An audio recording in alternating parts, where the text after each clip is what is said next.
नमस्कार और स्वागत है आपका। आज हम आपको पितृपक्ष से जुड़ी एक अद्भुत और पावन कथा सुनाने जा रहे हैं। मान्यता है कि इस कथा को श्रवण करने से पितृदोष समाप्त हो जाते हैं। कहते हैं केवल ध्यान पूर्वक सुनने भर से ही मनुष्य के असंख्य पाप नष्ट हो जाते हैं और उसे अपार धन, सुख और समृद्धि की प्राप्ति होती है। पितरों की कृपा से जीवन के दुख और बाधाएं मिट जाती हैं और इंसान सुखमय जीवन जीता है। यह पावन कथा स्वयं भगवान श्री कृष्ण ने गरुड़ जी को सुनाई थी। आइए अब हम सब इस दिव्य कथा को सुनते हैं।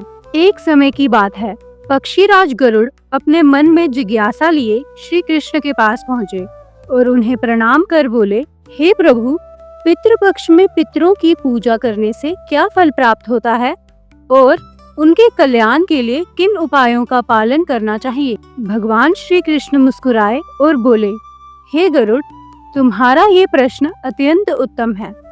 इसमें संपूर्ण मानव जाति का कल्याण छिपा हुआ है। जो भी अपने पितरों को संतुष्ट करता है उसके सभी दोष और दुख समाप्त हो जाते हैं। पितरों की आराधना से पूर्वजों का आशीर्वाद मिलता है। इस विषय में एक प्राचीन कथा है जिसमें एक अप्सरा और एक ऋषि का प्रसंग जुड़ा हुआ है। हे गरुड़, मैं तुम्हें वही कथा सुनाता हूँ। इसे सुनने मात्र से तुम्हारे सभी प्रश्नों का समाधान हो जाएगा। इस कथा को सुनने वाला हर व्यक्ति पितृदोष से मुक्त हो जाता है और उस पर पितरों की कृपा बनी रहती है। गरुड़ जी ने हाथ जोड़ के कहा, प्रभु, आपके मुख से इस कथा को सुनने के लिए मैं अत्यधिक उत्सुक हूँ। कृपा करके मुझे ये कथा सुनाइए। मैं अवश्य ही इसे लोगों तक पहुंचाऊंगा। तब भगवान श्री कृष्ण ने गरुड़ जी को पितृपक्ष की कथा सुनाना आरंभ किया। प्रिय श्रोताओं, आप भी इस कथा को पूरे ध्यान और श्रद्धा से सुनिए। इस कथा के श्रवण मात्र से मनुष्य के पाप और दोष नष्ट हो जाते हैं। उसे पितृदोष से मुक्ति मिलती है, ऋण उतर जाते हैं और धन संपत्ति की प्राप्ति होती है। इसके अलावा योग्य पत्नी और संतान का सुख भी मिलता है। संतानहीन को संतान भी प्राप्त होती है। इस कारण ये कथा अत्यंत पावन और महान मानी गई है। पितृपक्ष के दौरान प्रत्येक मनुष्य को इसका श्रवण करना ही चाहिए। श्री कृष्ण कहते हैं, हे गरुड़, प्राचीन समय में रुचि नाम के एक राजा हुए जिन्होंने संसार की माया मोह को त्याग कर ब्रह्मचर्य और वैराग्य का मार्ग अपना लिया। फिर एक दिन जब ऋषि रुचि गहन ध्यान और तपस्या में लीन थे, तभी उनके सभी पितर वहां प्रकट हुए। आंखें खोलते ही उन्होंने अपने सम्मुख 4 दिव्य आत्माओं को खड़ा देखा। वह आश्चर्यचकित हो उठे और आदर पूर्वक प्रणाम करके बोले, हे महान आत्माओं, आप कौन हैं और किस उद्देश्य से मेरे सामने आए हैं। तब वह दिव्य आत्माएं बोली, वत्स, हम तुम्हारे पूर्वज हैं। तुम्हारा ये कठोर वैराग्य देखकर हम अत्यंत दुखी हैं, इसीलिए हम स्वयं तुम्हारे पास आए हैं।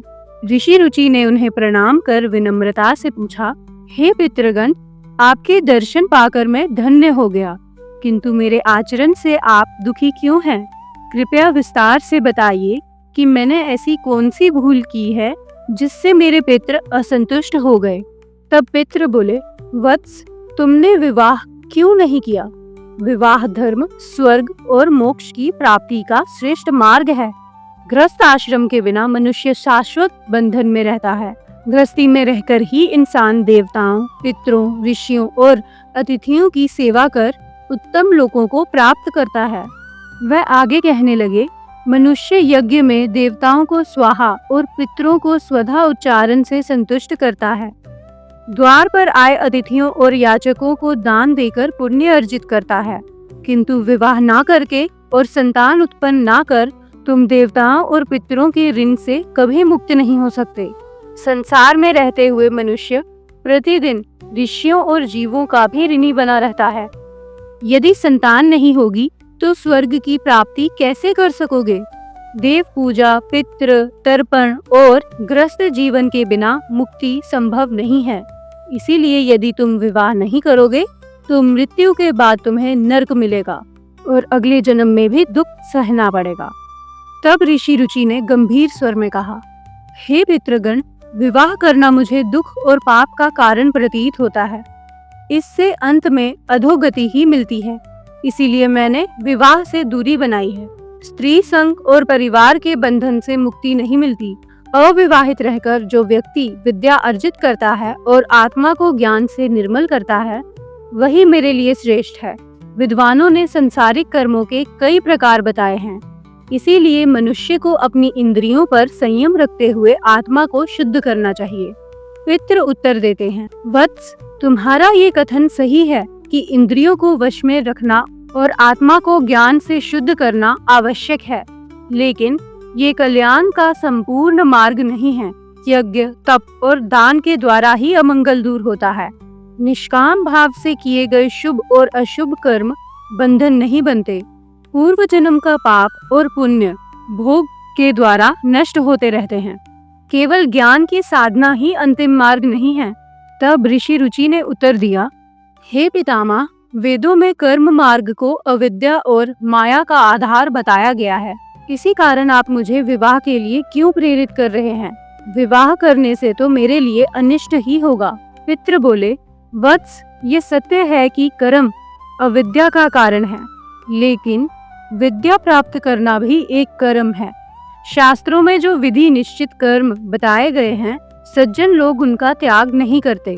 इन्हीं कर्मों से मोक्ष की प्राप्ति होती है। शास्त्रों में विवाह का विधान है। विवाह ना करने पर पुरुष को मुक्ति नहीं मिलती। संतान के द्वारा किए गए श्राद्ध और कर्मों से ही मोक्ष प्राप्त होता है। इसीलिए हे पुत्र, विधि पूर्वक विवाह करो।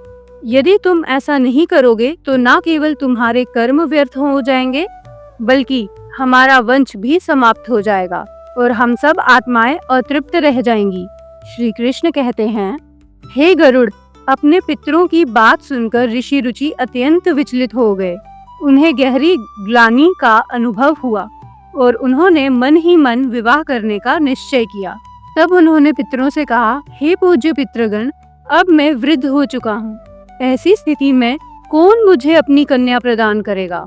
मेरे जैसे बूढ़े के लिए विवाह करना बहुत कठिन कार्य है। पितरों ने उत्तर दिया, वत्स, यदि तुम हमारे वचनों का पालन नहीं करोगे तो निश्चित ही हम सबका पतन होगा और तुम्हारी भी अधोगति होगी।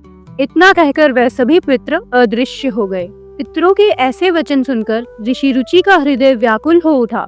उन्होंने अपने पितरों की मुक्ति के लिए विवाह करने का संकल्प किया और कन्या की तलाश में पृथ्वी पर घूमने लगे, परंतु उन्हें कहीं भी योग्य कन्या नहीं मिल सकी। वह चिंता में डूबे बार बार सोचते, मैं क्या करूं? कहां जाऊं? कौन सी स्त्री मुझसे विवाह कर मेरे पितरों को मुक्त करेगी? लंबे समय तक विचार करने के बाद उन्होंने ब्रह्मा जी की तपस्या करने का निर्णय लिया। 100 वर्षों तक उन्होंने एक वन में कठोर तप किया। अंततः उनकी तपस्या से प्रसन्न होकर स्वयं ब्रह्मा जी प्रकट हुए। ब्रह्मा जी ने कहा, हे रुचि, मैं तुम्हारी घोर तपस्या से प्रसन्न हूँ। अपनी अभिलाषा प्रकट करो, मैं अवश्य उसे पूर्ण करूँगा। तब ऋषि रुचि ने प्रणाम कर निवेदन किया, हे जगत पिता, मेरे पितरों ने मुझे संतान उत्पन्न करने का आदेश दिया है, किंतु इस समय मुझे विवाह के लिए कोई कन्या उपलब्ध नहीं है। कृपा करके आप मुझे ऐसी कन्या प्रदान करें जिससे मैं विवाह कर सकूं और वंश आगे बढ़ा सकूं। ब्रह्मा जी बोले, हे विप्रवर, तुम प्रजापति बनोगे और तुम्हारे द्वारा प्रजा की वृद्धि होगी। तुम्हारे पितरों ने जो कहा है वह उचित है। तुम्हें विवाह अवश्य करना चाहिए। पितरों की पूजा करोगे तो वह प्रसन्न होकर तुम्हें उत्तम पत्नी का वरदान देंगे। इतना कहकर ब्रह्मा जी अंतर्ध्यान हो गए। ब्रह्मा जी के वचनों को सुनकर ऋषि रुचि ने अपने पितरों को प्रसन्न करने का निश्चय किया। वह नदी के तट पर पहुँचे और एकांत में पितरों का तर्पण कर उन्हें संतुष्ट किया। इसके बाद एकाग्र चित्त होकर वह भक्ति भाव से पितरों की स्तुति करने लगे। श्री कृष्ण कहते हैं, हे गरुड़, ऋषि रुचि ने जो स्तुति की उसे प्रत्येक मनुष्य को ध्यान पूर्वक सुनना चाहिए। यह स्तुति समस्त दुख और दोषों को दूर करने वाली है। जो भी एक बार इसे सुनता है उसके अनेक पाप नष्ट हो जाते हैं और उसे पितरों का आशीर्वाद प्राप्त होता है। इसीलिए इसे मन से सुनना आवश्यक है। फिर महात्मा रुचि ने स्तुति आरंभ की। जो अधिदेवता रूप में विद्यमान है और श्राद्ध के समय देवताओं से स्वधा के द्वारा संतुष्ट किए जाते हैं, उन सभी पितृगणों को मैं प्रणाम करता हूँ। स्वर्ग में स्थित महर्षिगण जो भक्ति और श्रद्धा से मानसिक श्राद्ध द्वारा पितरों को तृप्त करते हैं, उन सभी पितरों को भी मैं नमन करता हूँ। अग्नि, वृषद, आज्य और सोमपति नामक पितृगण इस श्राद्ध में मेरे द्वारा तृप्त होकर प्रसन्न हो। अग्नि स्वात पितृ मेरी पूर्व दिशा की, वृषद दक्षिण दिशा की, आज्य पितृ पश्चिम दिशा की और सोमपति पितृ उत्तर दिशा की रक्षा करें। ये सभी पितृगण राक्षसों, भूत, प्रेतों और असुरों से उत्पन्न दोषों से हमारी सदैव रक्षा करें। ऋषि रुचि ने आगे स्तुति की। विश्वव्यापी, भुक्ति मुक्ति प्रदायक, धर्म और धान्य के रक्षक, आनंद और कल्याण देने वाले तथा भूति नाम से प्रसिद्ध पितरों के 9 गणों को मैं नमन करता हूँ। कल्याण, कलदार, श्रेय, कलता, हेतु और अनघ ये 6 पितृगण भी मेरे प्रणाम स्वीकार करें। वर, वरेण्य, वरद, तुष्टि, पुष्टि, विश्वपात और धाता नाम से विख्यात 7 पितृगणों को मैं आदर पूर्वक प्रणाम करता हूँ। साथ ही महात्मा, महित, महिमावान और महाबल नामक 5 पितृगण जो पाप विनाशक और महान शक्ति वाले हैं, वह भी मेरे प्रणाम स्वीकार करें। इनके साथ ही सुखद, धर्मदुरई तथा अन्य दिव्य पितृगण भी प्रसन्न हों। ऋषि की इस स्तुति से उसी समय एक दिव्य प्रकाश उत्पन्न हुआ, जिसने पूरे आकाश मंडल को आलोकित कर दिया। उस अद्भुत तेज ने संपूर्ण संसार को आच्छादित कर लिया। उस दिव्य प्रकाश को देखकर ऋषि रुचि अपने घुटनों पर बैठ गए और फिर से अपने पितरों की भक्ति भाव से स्तुति करने लगे। उनकी प्रार्थना सुनकर पितृगण अत्यंत प्रसन्न हुए और उनके सामने प्रत्यक्ष हो गए। ऋषि ने पुष्प, गंध और अन्य पूजन सामग्रियों समर्पित की। पितरों ने उन सबको स्वीकार कर उनके समक्ष प्रकट होकर उन्हें दर्शन दिए। ऋषि रुचि ने दोनों हाथ जोड़कर अपने पितरों को प्रणाम किया और निवेदन किया। तब पितृगण बोले, वत्स, तुम्हारी इस गहन स्तुति से हम अत्यधिक प्रसन्न हैं। अतः निर्भय होकर अपनी इच्छा प्रकट करो। जो भी कामना तुम्हारे मन में है उसे बताओ। तब ऋषि रुचि ने नतमस्तक होकर कहा, हे पूज्य पितृदेव, स्वयं ब्रह्मा जी ने मुझे प्रजापति नियुक्त किया है ताकि मैं सृष्टि का विस्तार कर सकूं, और इसीलिए मैं एक गुणवान और चरित्रवान पत्नी की कामना करता हूँ, जिससे मैं संतान प्राप्त कर अपने कर्तव्य का पालन कर सकूं। पितरों ने उत्तर दिया, वत्स, यहीं इसी स्थान पर तुम्हें एक श्रेष्ठ पत्नी प्राप्त होगी। उससे तुम्हें एक महान और बुद्धिमान पुत्र उत्पन्न होगा, जिसका नाम रोच होगा। वह तीनों लोकों में प्रसिद्ध होगा। उसके भी पराक्रमी और तेजस्वी पुत्र होंगे, जो पृथ्वी की रक्षा करेंगे और वंश की कीर्ति बढ़ाएंगे। इतना कहकर समस्त पितृगण ऋषि रुचि को आशीर्वाद देकर अंतर्ध्यान हो गए। पितरों के अंतर्ध्यान होते ही उनकी कृपा से उसी नदी से एक अनुपम सुंदरता वाली अप्सरा प्रकट हुई। उसका नाम प्रमलोचा था। उसने मधुर वाणी में कहा, हे तपस्वी श्रेष्ठ, मैं वरुण पुत्र महर्षि पुष्कर की कन्या मानिनी को तुम्हें पत्नी के रूप में सौंपती हूँ। आप इससे विवाह करें। इससे आपको मनु नाम का अत्यंत बुद्धिमान पुत्र होगा। ऋषि रुचि ने उस अप्सरा कन्या से विधि विधान पूर्वक विवाह किया। श्री कृष्ण कहते हैं, हे गरुड़, इस प्रकार ऋषि रुचि ने अपने पितरों को प्रसन्न कर योग्य पत्नी प्राप्त की और अपने वंश को आगे बढ़ाया। कथा के अंत में भगवान श्री कृष्ण ने गरुड़ जी को समझाया कि पितरों को प्रसन्न करने के लिए अनेक उपाय बताए गए हैं।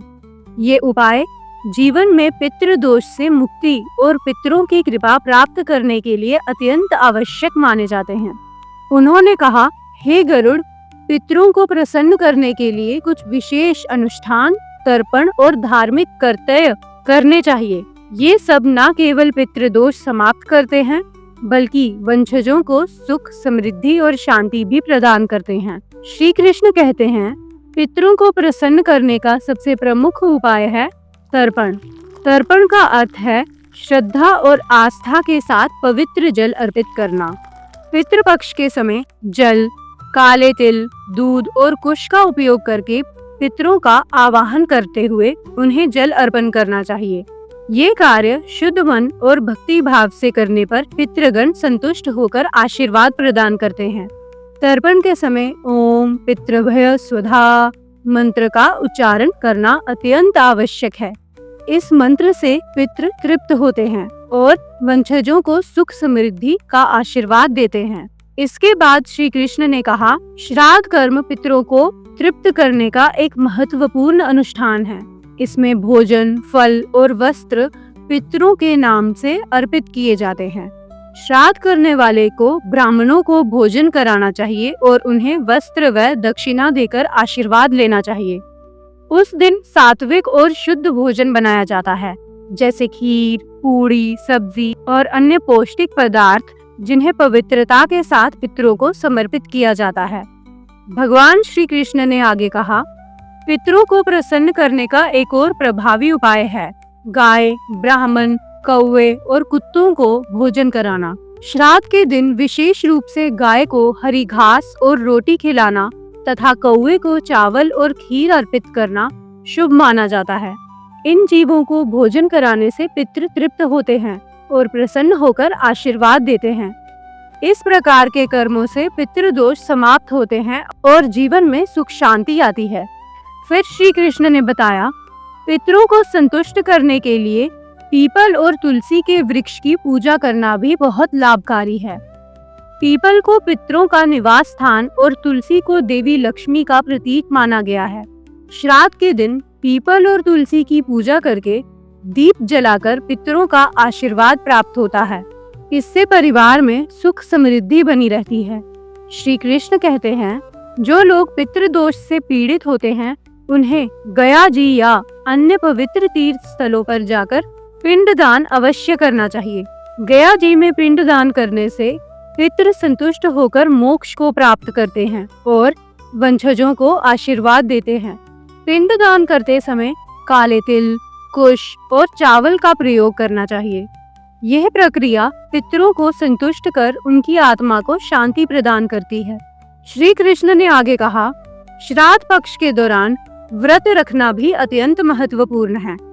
इस समय सात्विक भोजन करना चाहिए और ब्रह्मचर्य का पालन करना चाहिए।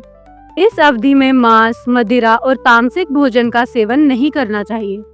व्रत के दौरान भगवान विष्णु, भगवान शिव और माता लक्ष्मी की भक्ति करने से पितरों की आत्मा को शांति मिलती है और वह प्रसन्न होते हैं।